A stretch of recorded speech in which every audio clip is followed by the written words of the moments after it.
Prescott is a punk ass who begs like a little girl and talks to himself. You don't know who the fuck I am or who you're messing around with. Where'd you get that?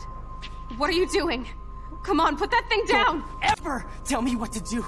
I'm so sick of people trying to control me!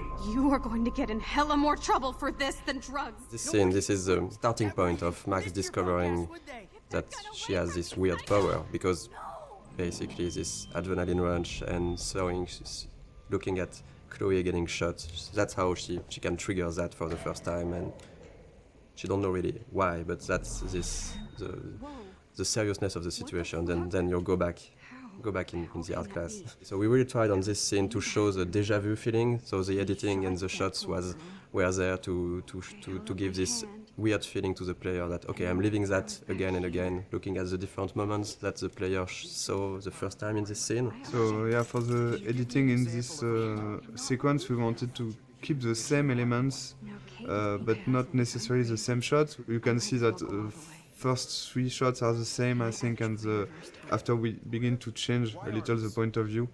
So you understand that there are the same events going on, but just seeing from a different point of view. And I think, to be perfectly honest, we don't have a good explanation for why she's going back to the art class, because we needed it I've got one, but I will never tell you. I don't think it's a mistake, and because we also needed to explain to the player so the player can learn how things are working, and it's quite hard to do. So we took this freedom to have Max go back to the art class, which, even if it's a bit contradictory with how her power works after that. We are using this to explore more of Max's personality, of the characters, and because that's the way we created the character. Max, as we've seen that with what she's thinking, she has a lot of insecurity, she has issues to go forward in her life, to take decisions.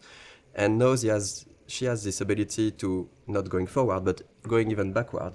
So it's an interesting storytelling device to question with her character and with the player, of course, to question choice and consequences, to question fate, to question really interesting issues. I think Max would never have changed as much as here in our story without this power and without this sci-fi element. So it puts the player in a very interesting position, because she will ask himself why he's doing some interaction. He can undo the interaction and try something else, but also Max, by doing this, will ask herself, am I doing the right decision? Is it the good choice or not? So we deconstruct the mechanism of classic adventure game just by adding this power and the fact that you can undo things and try another things. Of course, in most games, you can do it with quick save, quick load, but it's like you said, it's only the player who do that, and that's one of the main themes of the games. That if I had the power to rewind and to change things, should I do it? Because sometimes it can be really seen as lying, as if I say a lot of things that you don't like, and if I go back in time and don't say them to try to, so you're not angry at me, it's a bit tricking. So we are really asking those questions, and in the beginning of the game, we are letting the player and Max do it a lot. She's getting to make a lot of friends with this rewind. But later in the game, and especially in episode 5, we are really questioning this to see maybe it wasn't the right thing. Maybe what you did to try to lie to people with your power, was it really good? And that's something that can be interesting for the story, but also to ask the player at a moment. I think this is what we wanted to do also with this game, to show that it's difficult to make the choice, and it's even more difficult to live with it, but you have to learn to do that. And even if you could hesitate a lot, there is no perfect way to do things. Okay, if I'm crazy, I might as well go all the way. Can I actually reverse time?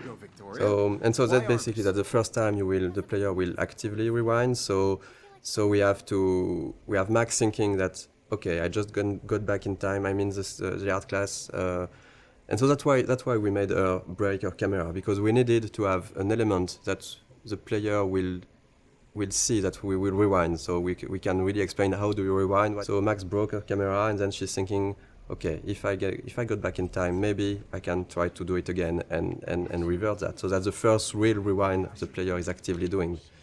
It's okay, we don't really want the players to use the rewind all the time. But since it's important in the beginning of the game to really show the player the tools he have, And it was important for us to have this in this scene, to have a lot of use of the rewind, so he can really, okay, I know how it is now, and now I decide if I use it or not. I hope I have enough time to get to the bathroom.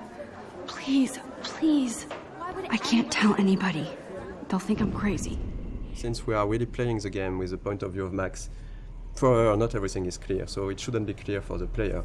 But there is a lot of hints that should really guide the players to understand what's happening. We have a lot of symbolism with totem spirit animals. We have the doe, and you can clearly see in episode 4 that the doe is linked to Rachel, and it's basically somehow a presence of Rachel that's guiding Max at moments.